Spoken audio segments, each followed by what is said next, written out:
नमस्कार, स्वागत है आप सभी का आपकी हमारी सभी की सेहत से जुड़ी सच बेधड़क की खास पेशकश सेहत में आप सभी का स्वागत है। मैं हूं शालिनी आपके साथ। आज सेहत में हम जिस समस्या के ऊपर बात करने जा रहे हैं वो ना सिर्फ गंभीर है बल्कि संवेदनशील भी। जिंदगी की दौड़ में हम बहुत आगे निकलना चाहते हैं, लेकिन कहीं ना कहीं कुछ चीजें पीछे छूट जाती हैं और कभी कभार बहुत देर भी हो जाती है। आज सेहत में हम ऐसी एक समस्या के बारे में बात करने जा रहे हैं जिसे कहते हैं निसंतानता। क्योंकि हम सब आगे बढ़ना चाहते हैं, महत्वाकांक्षी हैं, कभी कभी उम्र निकल जाती है और कभी कभी समय ऐसा नहीं होता। क्या है कारण इनफर्टिलिटी का, किस तरह से इससे निजात पाया जा सकता है और क्या कोई भी दंपत्ति यदि चाहे कि वो कुछ समय बाद संतान प्राप्ति कर सके तो क्या वो उचित होता है या नहीं, इस पर बात करने के लिए हमारे साथ जुड़ी हैं gynaecologist doctor Chitra Soni. Doctor Chitra, आपका सच बेधड़क की सेहत में बहुत बहुत स्वागत है। सबसे पहली बात यही कि निसंतानता या इनफर्टिलिटी क्या होता है?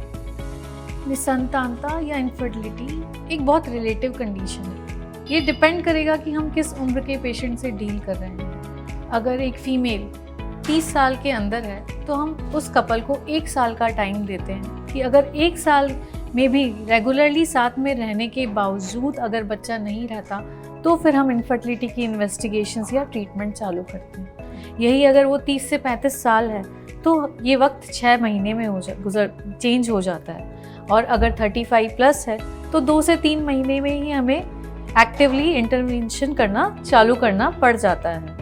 अगर हम बात करें इनफर्टिलिटी की तो जनरली हम ये देखते हैं कि वो महिलाओं से ही जुड़ी हुई एक समस्या देखी जाती है कि अगर कोई निसंतान है, यदि कोई कपल निसंतान है तो उसकी जिम्मेदार सिर्फ और सिर्फ एक औरत है।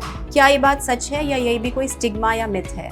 ये एक बहुत बड़ा मिथ है। हमारी सोसाइटी हमेशा से एक मेल डोमिनेंट सोसाइटी थी जी, तो मेल ने अपनी ईगो पे ले लिया है। इनफैक्ट अभी हम लोग इतने we are all very educated, अभी सब लोग इतना अपने आप को बहुत फॉरवर्ड मानने लगे, but still males have this thing यार नहीं, मेरे में कहाँ कमी है, मेरे में कभी कमी नहीं हो सकती। बट अगर हम प्रॉपरली देखें तो अराउंड 40 से 50% फीमेल फैक्टर्स होते हैं जो इनफर्टिलिटी को करते हैं।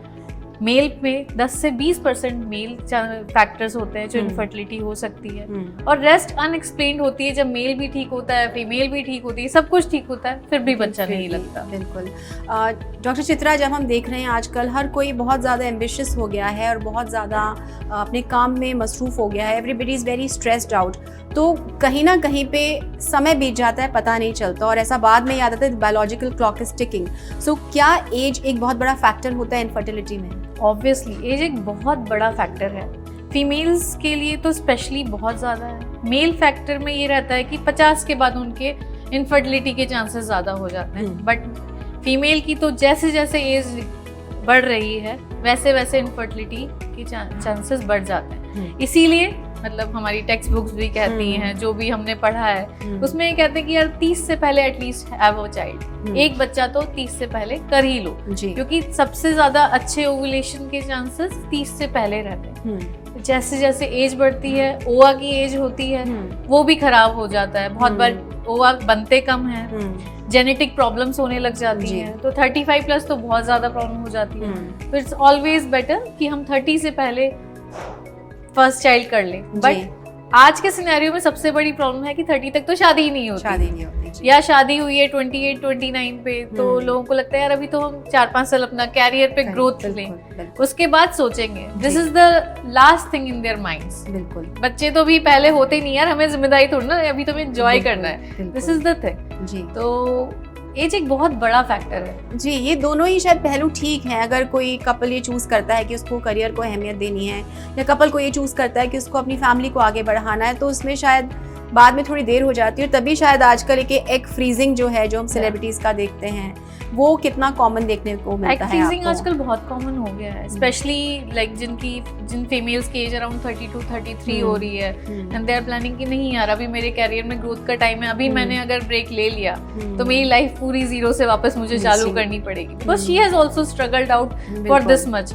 तो एग फ्रीजिंग बहुत अच्छा ऑप्शन रहता है हमेशा, बिकॉज ओवा की एज फ्रीज हो जाती है। ओके। तो जेनेटिक डिफेक्ट्स होने की प्रॉब्लम थोड़ी सी रिड्यूस हो जाती है। डॉक्टर चित्रा, हम ये देखते हैं कि जब इनफर्टिलिटी जो है वो शादी के बाद मालूम चलता है, और शादी के बहुत साल बाद जब कोई कपल प्लान करता है कि उसे परिवार को आगे बढ़ाना है, लेकिन क्या कभी ऐसा होता है कि प्यूबर्टी से ही कुछ ऐसे सिम्टम्स होते हैं, या जब वो लड़की बड़ी हो रही होती है शादी से पहले भी, जो आगे चल के इनफर्टिलिटी में कॉन्ट्रीब्यूट कर देते हैं?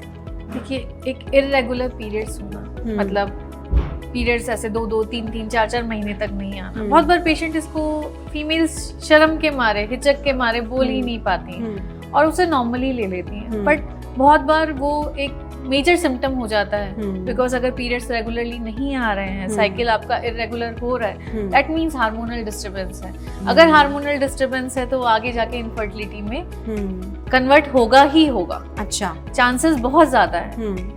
बहुत बार ऐसा भी नहीं होता कि ठीक है रेगुलर चल रहे होते हैं उससे पीरियड, लेकिन साल में 1-2 साइकिल रेगुलर हो जाती है, उसमें ओवुलेशन हो जाता है, तो पेशेंट कंसीव कर जाता है, बट चांसेस रहते हैं कि वो इनफर्टिलिटी में जाएगा।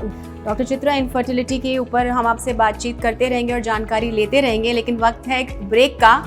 ब्रेक के बाद हम बात करेंगे इनफर्टिलिटी के ट्रीटमेंट के बारे में और इसके क्योर के बारे में।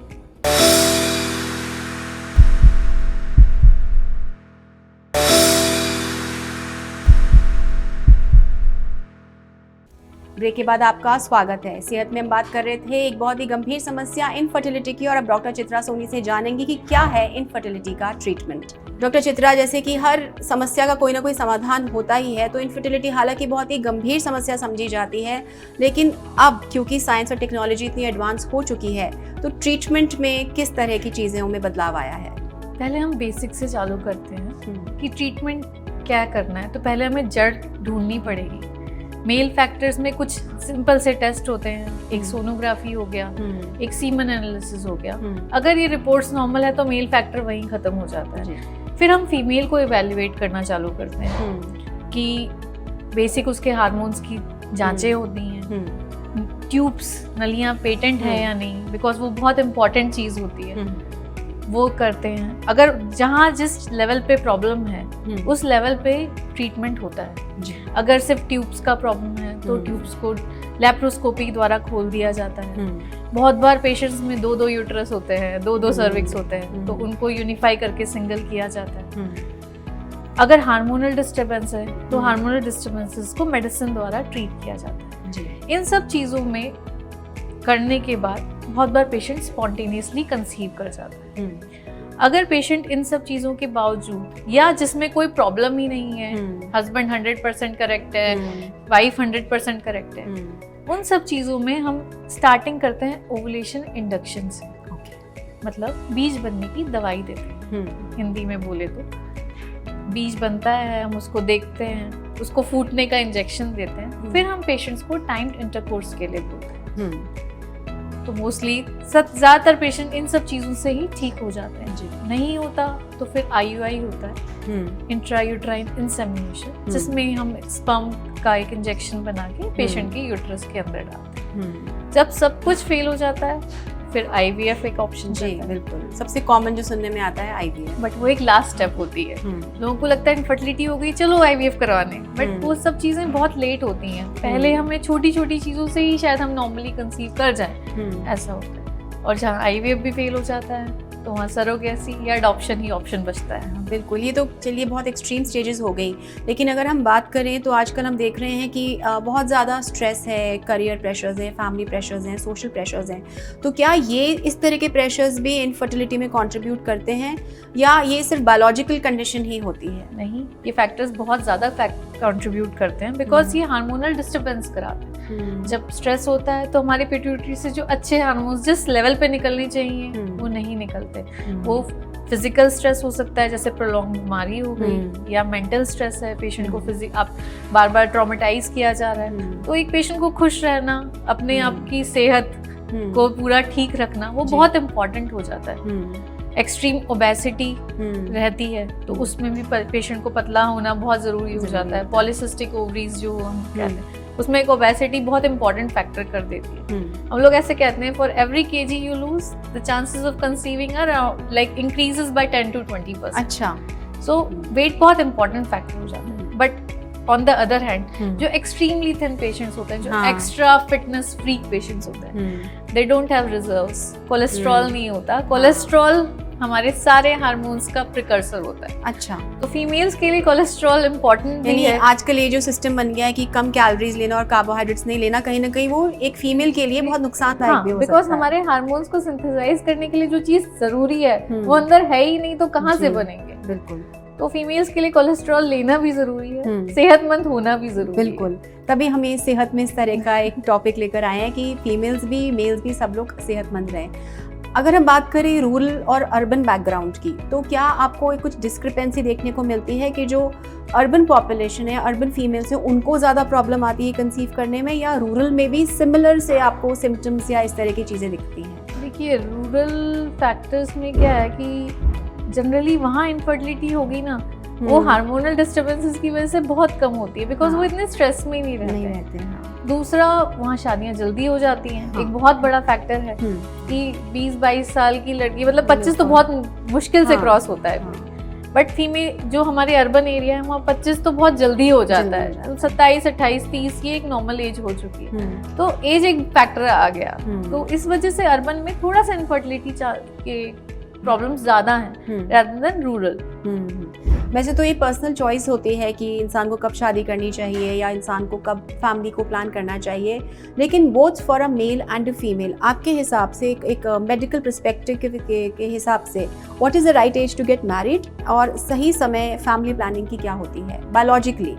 आई think they should get married around, मेरे को ऐसा लग रहा है कि 25, 26 से 30 के बीच में कर लेनी चाहिए जी। बिकॉज अगर आपको 2 साल एंजॉय भी करना है कि यार हमने शादी करते ही ये काम थोड़ा ना रहेगा कि एक बच्चा ही पैदा करना है, this is the dialogue with like patients come with, तो एटलीस्ट तुम 2 साल एंजॉय कर लो। 26-27 में भी करी तो 28-29 तक तो at least have your first child by that, because we don't want, basically pregnant होना ही सब कुछ नहीं है, एक प्रेगनेंसी स्मूथली निकलना भी बहुत इंपॉर्टेंट है, हेल्दी चाइल्ड आना भी उतना इम्पोर्टेंट है।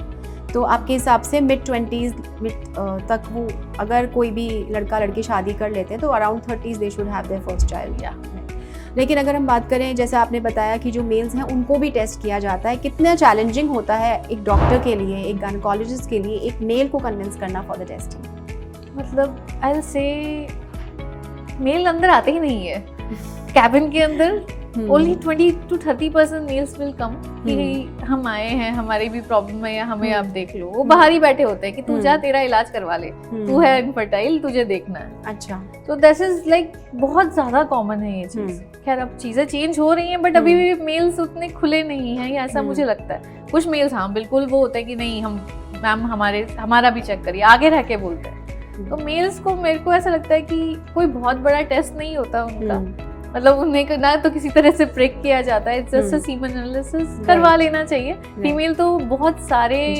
टेस्ट के थ्रू गुजरती है। बिल्कुल डॉक्टर चित्रा, इसके ऊपर आपसे बातचीत जारी रखें, वक्त है एक छोटे से ब्रेक का। लेते एक छोटा सा ब्रेक, उसके बाद में डॉक्टर चित्रा से इनफर्टिलिटी के ऊपर बातचीत जारी रखेंगे।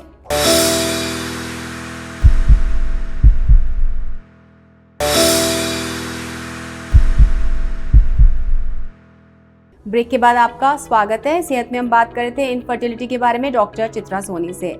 डॉक्टर चित्रा, जैसे हम बात कर रहे थे कि आजकल साइंस बहुत ज़्यादा एडवांस हो चुकी है और हर चीज़ का कोई ना कोई सोल्यूशन है। इनफर्टिलिटी के केसेस में किस तरह के कॉम्प्लिकेशंस आपको देखने को मिलते हैं और किस तरह से साइंटिफिक एडवांसमेंट्स आ चुके हैं इसके ट्रीटमेंट में? देखिए, एडवांसमेंट्स में तो IVF में ही बहुत सारे एडवांसमेंट्स आ चुके हैं। मतलब पहले सिर्फ एक पेट्री डिश में किया जाता था, आजकल इंजेक्शंस हो गए हैं कि ओवा के अंदर स्पर्म को डाल दिया जाता है। उस तरह के एडवांसमेंट्स, मतलब ICSI है, बहुत सारी चीज़ें हैं जो एडवांसमेंट्स में हो गई। कॉम्प्लिकेशन इनफर्टिलिटी के ट्रीटमेंट में बहुत बार ये होता है कि बहुत स्ट्रेसफुल हो जाता है पेशेंट, बहुत, मतलब पेशेंट के स्ट्रेस की वजह से वो इनफर्टिलिटी ठीक ही नहीं हो पाती। पेशेंट को अपनी लाइफस्टाइल मॉडिफिकेशंस करना बहुत इंपॉर्टेंट हो जाता है। एक हेल्दी लाइफस्टाइल हमेशा बहुत बहुत इम्पॉर्टेंट। बिल्कुल, क्योंकि फिजिकली फिट होना एक चीज़ है, लेकिन मेंटली फिट होना भी उतना ज़रूरी है। जैसे कि सब जो प्रोसेस चलता है, तो ये जैसा आपने बोला कि बहुत स्ट्रेसफुल हो जाता है, तो आपने जैसा कहा प्रेगनेंसी भी स्मूथ होनी चाहिए, तो क्या प्रेगनेंसी भी उतनी स्मूथ रहती है इस सब प्रोसेस के बाद में? रहती है, बट IVF कंसीव्ड प्रेगनेंसी थोड़ी सी कॉम्प्लिकेशन रेट्स उनमें ज़्यादा रहती हैं, क्योंकि वो जिन पेशेंट्स में होती है उनकी एज ऑलरेडी हायर साइड पे होती है। तो जो एज रिलेटेड प्रॉब्लम्स हैं, जैसे पेशेंट का BP बढ़ना, डायबिटीज़ होना और मूड स्विंग्स होना, ये थोड़ा सा ज़्यादा हो जाता है उन प्रेगनेंसीज में। जैसे कि आजकल हर जगह काउंसलिंग का सिस्टम है, तो जब कोई भी आपके पास कपल आता है, कोई भी दो लोग आते हैं और आपको लगता है कि ये जो लड़की है इसको अलग तरह के ट्रीटमेंट चाहिए या इसको साइकोलॉजिकल बहुत सपोर्ट चाहिए, तो क्या आपके पास ऐसा कुछ सिस्टम है कि फैमिली को भी साथ में लिया जाए, या आपको लग रहा है कि इसकी जो प्रेगनेंसी है या कंसेप्शन में टाइम लगेगा और फैमिलीज़ को बहुत एक्साइटमेंट रहता है, बहुत उत्सुकता होती है कि बहुत जल्द से जल्द उनके घर में फूल खिले, किस तरह से हैंडल किया जाता है इन चीज़ों को? एक्चुअली फैमिली की तरफ से सपोर्ट उस फीमेल के लिए सबसे ज़्यादा ज़रूरी होता है। अगर फैमिली ही रोज़ पेस्टर करती रहेगी कि तुम क्या कर रही हो, तुम क्या कर रही हो, या क्यों नहीं हो रहा है, तो उसका आंसर तो उस बेचारी के पास भी नहीं है। तो फीमेल को बहुत ज़्यादा अपने इन-लॉज का, अपने पेरेंट्स का, अपने हस्बैंड का सपोर्ट चाहिए होता है इस टाइम पे, बिकॉज ये खुद में एक बहुत टेडियस प्रोसेस है। बहुत सारे इंजेक्शंस, बहुत सारे अल्ट्रासाउंड्स, बहुत सारी चीज़ें होती हैं, और ऐसा नहीं है सब कुछ 100% ठीक होगा। जब जैसे अगर ओवा भी 100% ठीक है, स्पर्म 100% ठीक है, एंडोमेट्रियम जहाँ पे वो जाके चिपकना है वो भी ठीक है, तो भी कंसीव होने के चांसेस सिर्फ 30% रहते हैं। अच्छा, और ये जो केस है ये सब फीमेल्स में सेम रहता है या हायर एज साइड में ज्यादा देखने को मिलता है? ये 30% आइडियल सिचुएशन में होता है। मतलब इसीलिए हम साल भर का टाइम देते हैं। 6 महीने का टाइम इसीलिए दिया जाता है कि वो 30% को हर साइकिल के साथ एवरेज नॉर्मल फीमेल में भी जो कंसेप्शन के चांसेस है वो 30% ही रहते हैं। इसका मतलब if everything is ideal, that too when everything is ideal. जैसे आपने कहा लाइफस्टाइल चेंजेस बहुत ज़रूरी होता है, तो जब ये प्रोसेस चल रहा होता है तब लाइफस्टाइल मेंटेन करने की ज़रूरत तो खास तौर से होती है, लेकिन फॉर अ फीमेल प्यूबर्टी से लेकर के शादी होने तक किस तरह का उसको अपना ख्याल रखना चाहिए, या जो मदर होती है किस तरह से उसे एक डॉटर का ख्याल रखना चाहिए, किस तरह का कॉन्वर्सेशन होना चाहिए, इसके बारे में कुछ बताइए। देखिए, सबसे पहले तो जो मेंस्ट्रुएशन एक स्टिग्मा की तरह लिया जाता है कि इसे हम छुपा के रखें, हमें बताना नहीं है, तो सबसे पहले चीज़ तो एक माँ को अपनी डॉटर को बोलना चाहिए, यार बेटा देखो जो भी प्रॉब्लम है तो पहले बोल, तो डरना मत। इस चीज को बहुत ज्यादा मतलब नॉर्मलाइज करने के लिए मम्मी क्या वो पापा से भी उस चीज को शेयर कर सके, वो सबसे इम्पोर्टेंट चीज क्योंकि एक बायोलॉजिकल प्रोसेस है, इसमें इतना कुछ शर्म वाली कोई बात नहीं है। लेकिन जैसे आपने कहा कि जो पीरियड मिस होना, ये चीजें तो शायद एक माँ को ज्यादा जानकारी होनी चाहिए या माँ को मॉनिटर करने की ज्यादा जरूरत है। तो do you think a mother should be more updated, क्योंकि डॉटर को शायद इतना कहाँ समझ में आएगा? मतलब अर्बन पॉपुलेशन में आई थिंक सेक्स एजुकेशन बहुत कॉमन हो गया है, तो आई थिंक सब लोग इस चीज़ में तो बहुत ज़्यादा विजिलेंट हो चुके हैं कि हाँ हमारे पीरियड्स इस तरह से आने चाहिए, बट फिर भी पेशेंट शर्मा जाते हैं। तो वो शर्म नहीं आनी चाहिए। आपके पीरियड्स इरेगुलर हो रहे हैं, आप इनिशियली आ जाइए, बिकॉज पॉलीसिस्टिक ओवरीज अगर आपने सुना होगा तो एक बहुत बड़ा कॉमन फैक्टर हो गया है इनफर्टिलिटी का। कुछ भी नहीं है, और ये किसी भी स्टेज पे डेवलप हो सकता है, किसी भी स्टेज पे डेवलप, ऐसा नहीं कि शादी के बाद या 20s में 30s में, ये कभी भी हो सकता है, किसी भी एज ग्रुप की लड़की को ये हो सकता है। तो इसका सबसे इम्पोर्टेंट कारण ही स्ट्रेस है। वो स्ट्रेस फ्री इन्वायरमेंट फीमेल को चाहिए, खुश रहे, वो मस्त रहे, दैट इज वेरी इंपॉर्टेंट। और इसे स्टिग्मा की तरह ना ले, अर्ली आ जाए, अर्ली इलाज ले ले, एक बेसिकली फिट रहे। इट्स नॉट अबाउट बीइंग लीन, पतला होना नहीं है, हमें फिट रहना है। ये बहुत इंपॉर्टेंट मैसेज है कि आजकल सिर्फ पतला होने को फिट समझा जाता है, जबकि फिटनेस के पैमाने शायद कुछ और होते हैं। जी, तो फिट रहे, और इसके साथ में इसके अलावा एक हेल्दी मतलब खाना पीना अपना हेल्दी रखे, मोर ऑफ जंक फूड्स जो आजकल हो गया, कैफीन इनटेक्स जो बहुत हाई हो गए, अल्कोहल बहुत हो गया, अल्कोहल, स्मोकिंग, मतलब पहले फीमेल्स में इतना नहीं था but smoking is very common now. तो इन सब चीज़ों से ओवा क्वालिटी डिक्रीज होती है, एंटीऑक्सीडेंट्स मतलब जो ऑक्सीडेंट्स होते हैं ये सब खराब करते हैं चीज़ों को, तो इन सब चीज़ों का ध्यान रखना चाहिए। बिल्कुल, जैसे कि हम बात करते हैं, आपने शुरुआत में बताया था कि PCOD भी एक कारण होता है जो इनफर्टिलिटी को लीड करता है, तो PCOD के क्या सिम्टम्स होते हैं और ये किस एज में होता है, इसके बारे में कुछ बताएं। PCOD किसी भी एज में हो सकता है, इट्स नॉट मतलब ये एज डिफाइंड नहीं है, बट सिम्टम्स इसके सबसे पहले इरेगुलर पीरियड्स, ओबेसिटी जो ऑलमोस्ट 90% PCOS ओबीज होते हैं, सिर्फ 5 से 10% PCOS एक्सट्रीमली थिन होते हैं। इसके अलावा एक्ने, हिर्सुटिज्म, ठीक है, वेट मतलब बहुत ज़्यादा गेन होना, hormonal disturbances, hair loss, mood swings, ये सब पीसीओएस के स्पेक्ट्रम में आते हैं। लेकिन जैसे कि हम जानते हैं कि हमें बहुत अवेयरनेस है, बहुत एक्सपोजर है, लेकिन फिर भी एक मदर को, एक फैमिली को जानने की ज़रूरत है कि जो उनका बच्चा है या उनकी जो बच्ची है वो किस फिजिकल दौर से भी गुजर रही है, because it is also more like a trauma कि अगर वो नहीं बता पा रही है या इतना ओपननेस नहीं है फैमिली में कि पीरियड मिस होने पर वो अपनी माँ से बात कर सके, तो उसके ऊपर भी शायद जानकारी की बहुत ज़रूरत है।